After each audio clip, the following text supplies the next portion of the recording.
সংখ্যালঘুদের জানমাল, ইজ্জত আবরু, তাদের ধর্মীয় উপাসনালয়গুলোর নিরাপত্তা হেফাজতে ইসলাম দায়িত্ব পালন করছে, অব্যাহতভাবে করে যাবে। আপনারা উলামায়ে কেরামকে, ইমাম সাহেবদেরকে এই ক্ষেত্রে সহযোগিতা করবেন।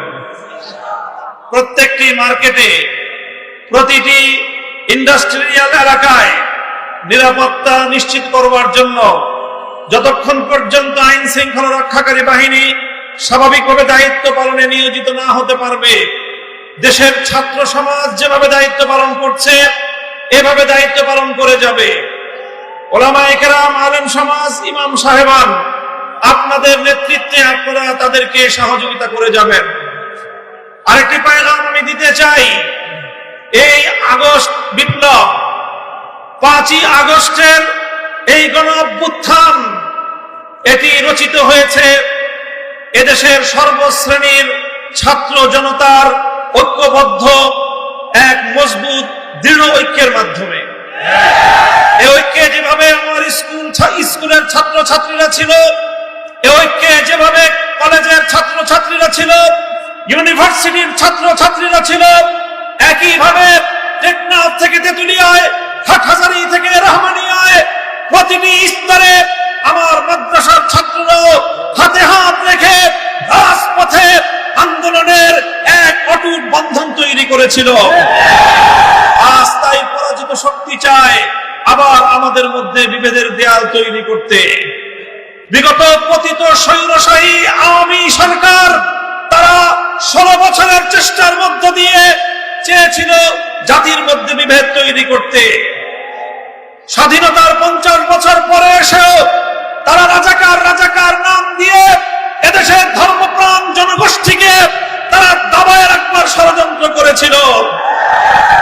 যখন গোটা দেশের সমস্ত মেধাবী ছাত্র জনতাকে রাজাকার বলে গালি দিয়েছিল, তখনই আন্দোলন বারুদের মতো জ্বলে উঠেছে। বাংলাদেশে স্লোগান উঠেছিল, আমি কে তুমি কে। কে বলেছে? আমি বলতে চাই, মনে রাখতে হবে এই ঐক্যই এই আন্দোলনের মজবুত দিক। আগামী দিনে এই ঐক্যকে ফাটল ধরাবার জন্য পরাজিত শক্তি আবার চেষ্টা করছে। হে স্কুল কলেজ ভার্সিটির ছাত্ররা, তোমাদেরকে আমাদের মাদ্রাসার অঙ্গনে আমি স্বাগত জানাই। তোমরা মসজিদে আসবে, মাদ্রাসায় আসবে, হাটহাজারীতে আসবে, নারায়ণগঞ্জের মাদ্রাসাগুলোতে, ঢাকার শহরের মাদ্রাসাগুলোতে তোমরা আসবে। আমার মাদ্রাসার সন্তানরা টিএসসি চত্বরে যাবে, তোমরা শহীদ মিনারের সামনে গিয়ে ইসলামী ক্যালিগ্রাফি আঁকবে। বাংলাদেশের বাংলা ভাষার বাংলা ভাষার মর্যাদা রক্ষা করবার জন্য যেভাবে আন্তর্জাতিক মাতৃভাষা দিবস হিসেবে 21শে আগস্ট স্বীকৃত হয়েছে, সেই ভাষার মর্যাদা আমাদেরকে রক্ষা করতে হবে। এমনি ভাবে যে কোনো মূল্যে ঐক্যকে অটুট এবং মজবুত রাখতে হবে। ইনশাআল্লাহ ছাত্র জনতার এই যে রাষ্ট্র সংস্কারের যে আন্দোলন, এই আন্দোলনে আমরা সর্বাত্মক সহযোগিতা করব। সকল আত্মত্যাগ, সকল শহীদের রক্তের সঙ্গে আমাদেরকে ইমানদারি রক্ষা করতে হবে, শহীদদের মর্যাদা রক্ষা করতে হবে, সকল হত্যাকাণ্ডের বিচার করতে হবে। 2024-এর কোটা সংস্কার আন্দোলনের 5 শতাধিক শহীদের হত্যাকাণ্ডের বিচার করতে হবে। 2021 সালের মোদী বিরোধী আন্দোলনের হত্যাকাণ্ডের বিচার করতে হবে। 2013 সালের 5ই মের শাপলা চত্বরের হত্যাকাণ্ডের বিচার ছাড়াও ইনশাআল্লাহ এভাবেই বর্তমান এই অন্তর্বর্তীকালীন সরকারকে আমরা সাহায্য করব, সহযোগিতা করব। তারা আমাদের প্রাণের দাবিগুলো পূরণ করবেন, সেই প্রত্যাশা ব্যক্ত করছি।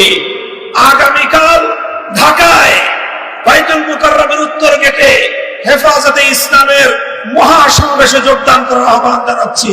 যাবেন তো ইনশাআল্লাহ? আলহামদুলিল্লাহি রাব্বিল আলামিন। এই পর্যায়ে সভাপতির বক্তব্য এবং দোয়া পরিচালনা করবেন। الذي أكمل الله به فصل النبوة أي ختم الله به النبوة وحكم وأعلن في القرآن بالبرهان أن محمدا صلى الله عليه وسلم خاتم النبيين والمرسلين قبل 15,000 سنة أما بعد। সম্মানিত সভাপতি, ছাত্র জনতা, তৌহিদি জনতা, আপনাদের সকলকে ধন্যবাদ। সময় খুব সংকীর্ণ, কিছুক্ষণ পর মাগরিবের আজান হয়ে যাবে।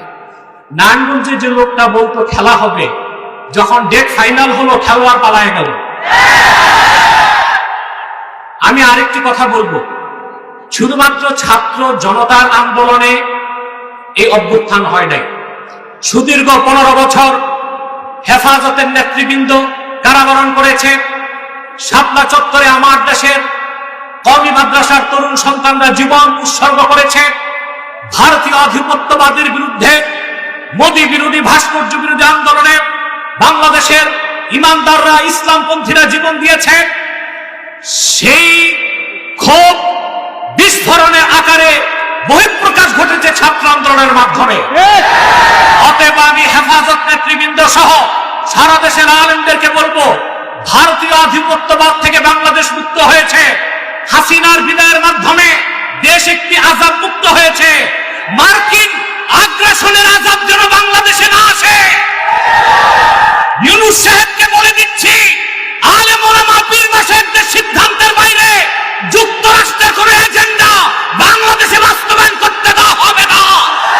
সেজন্য প্রয়োজনে আরেকবার বাংলাদেশের মুসলমান রক্ত দিতে বাধ্য হবে। ওয়া আখির দাওয়ানা আনিল হামদুলিল্লাহি রাব্বিল আলামিন। ওয়াসসালামু আলাইকুম ওয়া রাহমাতুল্লাহ। সংগ্রামী সভাপতি, মঞ্চে উপবিষ্ট হেফাজতে ইসলাম বাংলাদেশের কেন্দ্রীয় নেতৃবৃন্দ, সমবেত সহদল পাথরের মতো আওয়ামী সরকার যে দুঃশাসন চালিয়েছিল, সেই দুঃশাসনের বিরুদ্ধে আমরা গত 15 বছর লড়াই করেছি।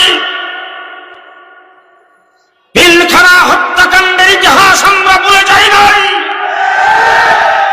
2013 সালের শাপলা চত্বরের ইতিহাস বাংলার মানুষ কোনদিন ভুলে যাবে না। 2021 সালে ব্রাহ্মণবাড়িয়াতে পাখির মতো গুলি করে পর্যন্ত হত্যা করেছে। 2021 সালে বাংলাদেশের 12,000 আলেম মাদ্রাসার ছাত্রদেরকে গ্রেফতার করে কারা প্রকোষ্ঠে নির্যাতন করেছেন। 2024-এ 1952 সালের ইতিহাস, ভাষার জন্য যারা রক্ত দিয়েছেন তাদের সংখ্যা ছিল মাত্র 7 জন। যদি 21শে ফেব্রুয়ারি ভাষা দিবস পালিত হয়, 5 আগস্ট স্বাধীনতা দিবস পালিত হবে। সংগ্রামী সাথী বন্ধুগণ, বাংলাদেশের ছাত্র সমাজকে ধন্যবাদ জানাই। আজকে বাংলার মাঠে ঘাটে রাস্তাঘাটে কোথাও ট্রাফিক নাই, পুলিশ নাই, কিন্তু মাদ্রাসার স্কুল কলেজের ছাত্ররা পুলিশের দায়িত্ব পালন করে যাচ্ছেন। কলেজ ইউনিভার্সিটির ছাত্রদেরকে বলবো, আলেম ওলামায়ে কেরাম মাদ্রাসার ছাত্রদের অবদানকে অবহেলার নজরে রাখলে চলবে না। আজকে বাংলাদেশের সংখ্যালঘুদের মন্দির গির্জা পাহারা দিচ্ছেন কওমি মাদ্রাসার ছাত্ররা। সংগ্রামী সাথী বন্ধুগণ, বক্তব্য নেতৃবৃন্দ রাখবেন, আমি শেষ কথা বলে যাচ্ছি আপনাদের কাছে। 2018 সালের নির্বাচনে আপনাদের এই নারায়ণগঞ্জের কৃতি সন্তান মুফতি মুনির সাহেব বিপুল ভোটে নির্বাচিত হয়েছিলেন, কিন্তু কুচুক্রি মহল তাকে এমপি হিসেবে ঘোষণা করে নাই। তার দাঁত ভাঙা জবাব আগামী নির্বাচনে কে দেওয়ার জন্য প্রশ্ন।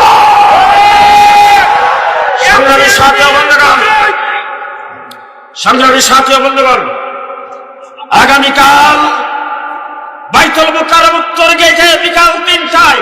কয়টায়? কবে? কবে? আগামীকাল আমাদের নায়েবে আমির হযরত মাওলানা আব্দুল ওয়াল সাহেব, মাওলানা ফেরদৌসুর রহমান সহ নারায়ণগঞ্জের হেফাজত নেতৃবৃন্দ আগামীকাল এখান থেকে যাওয়ার জন্য যেভাবে প্রস্তুতি গ্রহণ করবেন, আপনারা কি যাওয়ার জন্য প্রস্তুত? নাসরুম মিনাল্লাহ, ফাতহুন কারীম, আবাশশিরিল মুমিনিন। আসসালামু আলাইকুম।